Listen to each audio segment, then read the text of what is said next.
Hi Brown Girl readers. So we just finished the Evening Glam look by international makeup artist and skincare consultant Karuna Chani. For starters, why don't you tell our readers how you got into the beauty and fashion industry, what drove you to it?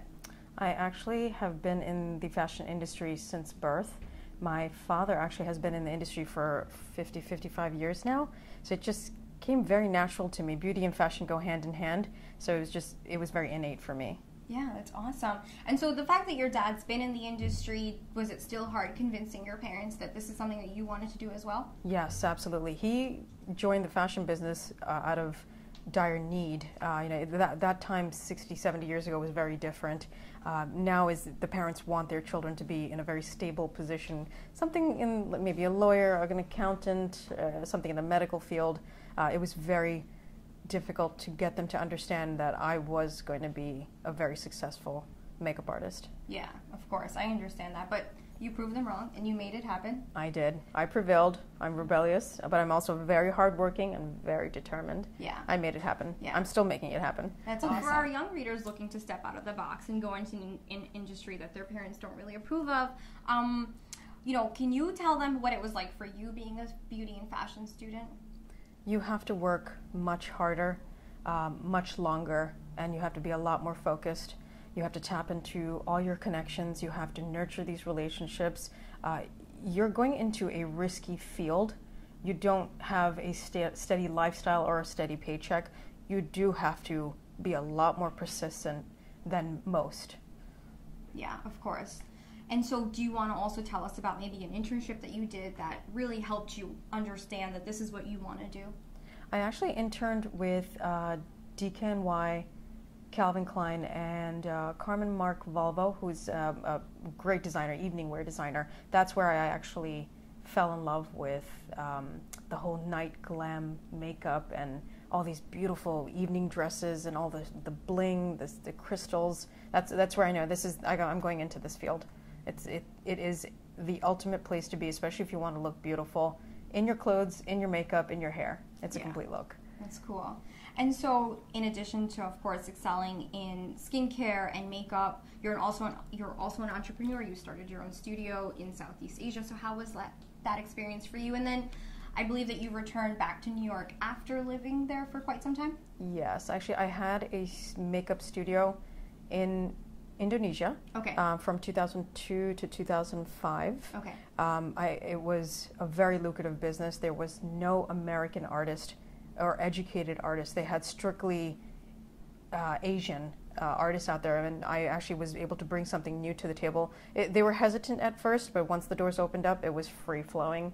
I did come back to the U.S., and I shut down due to a divorce, so that is what brought me back to the U.S., but I would not change a thing. I'm much happier and much more successful here. Yeah.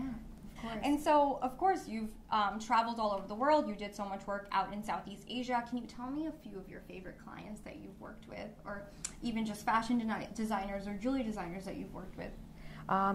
As far as the Bollywood actresses, I had a great time working with Priyanka Chopra. She's just so easygoing. She knows what she wants, makes my life easy. As far as when it comes to the Hollywood world, I would say it would be Caroline Schoffel, who's the CEO, the director of Chopard Jewelry. But again, very easygoing, knows what she wants. So do you find yourself sharing a lot of tips and advice with your friends and family just about makeup and hair? On a daily basis. If it's not my mother, it's my cousin, it's my best friend. It's just random people who find out I'm a makeup artist. Ooh, can I ask you a question? Oh, can you tell me about this? It's on a daily basis. Do you know if there's like one big question that you get asked all the time? Where can I find good Indian foundation? Really? Indian colors and concealer. Those are the two top questions. I can't find a foundation in my color. I can't find a concealer. Where do I go? Is that something you want to fix for the world? That is, we are currently trying to work on something like that. I want to fill that gap. Yeah. It's a very large gap, unfortunately, and it's so funny what a large population of Indian people just brown people that live in America. Yeah. And why is it such a large gap still? Yeah, and they can't find their color, of course. Right. I completely understand. One of the reasons why we started Brown Girl is because we couldn't find that brown girl online. We couldn't read about her. So it's very understandable that we can't find our colors either. Right. I will proudly say that companies like Bobbi Brown, Laura Mercier, and NARS are actually moving forward with finding colors for us and creating a larger line that accommodates us. Yeah, that's definitely good brands to know. And so can you just share maybe a few secret tips to applying foundation and powder, again, in the lines of matching it to your skin, because I know that's a problem every girl has. One key application is with a brush. Giorgio Armani makes a great foundation brush. It's about $55, maybe $60, or you can use just sponges that you get at your local drugstore, CVS, Walgreens, Duane Reade. I don't recommend using your hands. You end up missing all the nooks and crannies, the inside of the eye, the sides of the ears, the under the jaw area. You also get streaking, you get blotchiness, and your hands are dirty. You really need to start with a complete clean canvas and clean applicators. Yeah, clean applicators, that's a big one. Everyone always forgets to clean their brushes. How does makeup make you feel? Because I know makeup makes me feel like a whole new person. I love it. Sexy, confident, on top of the world. Yeah. I can do anything. Yeah, I agree. Same here. And so, we kind of touched on this earlier. So recently, India's Advertising Standards Council said that they want more skincare companies and makeup companies to lessen the ads that promote lighter skin. How does that make you feel? And, touching back to what we were talking about earlier, that everybody out there wants to look lighter, what kind of perception and message are we giving to the young girls? This is a long-running cultural gap that we have. I don't know how long it's going to take. It's going to take a while to get this out of their heads, but there is an unbelievable fascination with wanting to be whiter, brighter, literally bleached. Products like Fair and Lovely have an obscene amount of bleach in it just to make us whiter. Yeah. I don't agree with this. I think they should ban it, but if they don't, I can see where I can use it as a medical product and not a product to make my client feel beautiful about themselves. I think brown is beautiful. Why can't we just learn to accept who we are as we are? Yeah. It's going to take time, but I do have complete confidence that we are going to be able to break that barrier and be okay with ourselves. Yeah, I think so. So something that I've noticed is that South Asian women can, have great roles at the workplace, but sometimes I feel they're just not taking care of themselves, and there's this lack of taking care of yourself but having this amazing position. Can you kind of just touch on how makeup would kind of fill that gap? I mean, I absolutely agree. This is the one thing that I talk about so much. I mean, in order to be the part, you need to look the part. It has to go hand in hand.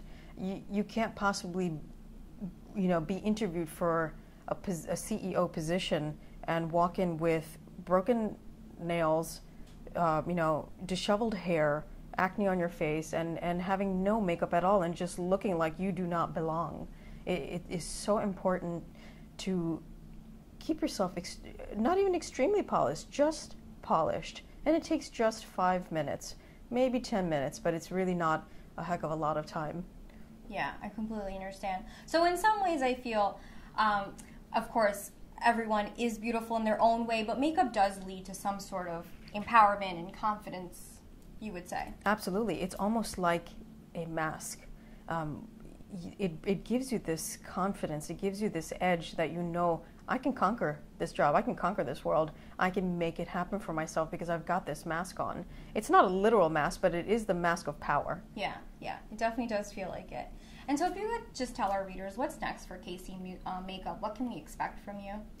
I have a whole bunch of things in works for 2015 where, possibly a makeup line, possibly a book, maybe some more videos. There's a bunch of stuff in line. Just, it's stay tuned kind of thing. Yeah, I'm excited. Hopefully the next time I'm talking to you, we're trying out your products as well. Thank you. Yes, definitely. So thank you so much for doing my makeup, making me feel absolutely beautiful. I loved it. And thank you so much for speaking to us. I'm sure we're going to be doing it again soon. Absolutely. Thanks.